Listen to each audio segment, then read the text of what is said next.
Petitions ban slowing from issuing SPRs for this kind of because whenever they do, there's absolutely nothing going on. You're welcome.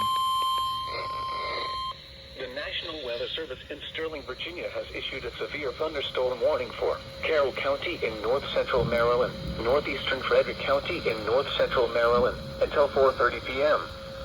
At 3:41 p.m., severe thunderstorms were located along a line extending from near Taneytown to near Eldersburg, moving north at 25 miles per hour.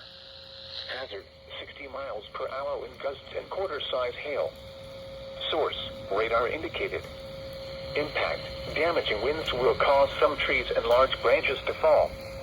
This could injure those outdoors, as well as damage homes and vehicles. Roadways may become blocked by downed trees. Localized power outages are possible. Unsecured light objects may become projectiles.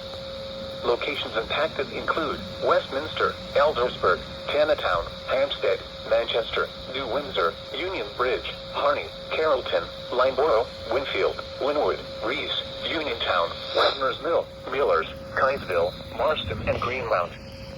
For your protection, move to an interior room on the lowest floor of a building.